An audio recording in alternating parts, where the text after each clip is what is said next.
सबैजनालाई नमस्कार। यो युट्युब च्यानललाई लाइक सब्सक्राइब सेयर गर्नुहोला।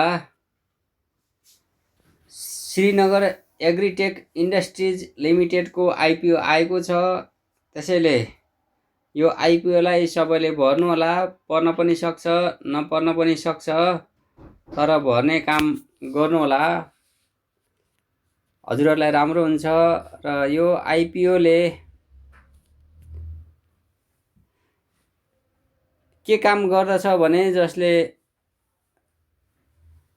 फार्म फिड र फुडको काम गर्ने गर्दछ है। नेपालको कृषि क्षेत्रमा यसले फार्मको काम गर्छ, फिडको काम गर्छ र फुडको काम गर्दछ। यो पाल्पाको श्रीनगर डाँडामा रहेको छ। यो कम्पनीले बिउ, दाना र प्राविधिक सहयोग गर्ने गर्दछ।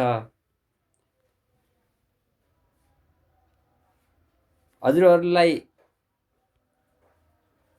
यो यदि आवश्यकता पर्छ भने यसलाई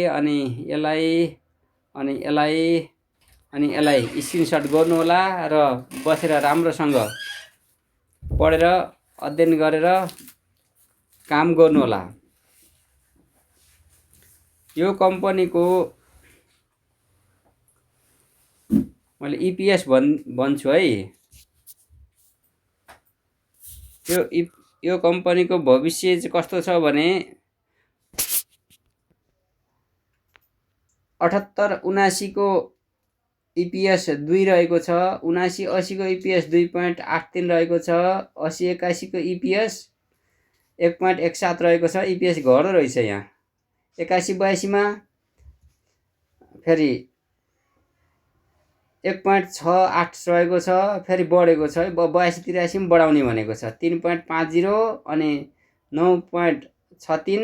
त्यस्तै गरी 84-85 मा 13.61 पुर्याउने भनेको छ। यसको लक्ष्य चाहिँ राम्रो देखिएको छ, त्यसैले आइपिओ पार्नुहोला र सफल हुनुहोला भन्दै हजुरबाट बिदा माग्छु। हस्त, धन्यवाद, नमस्कार।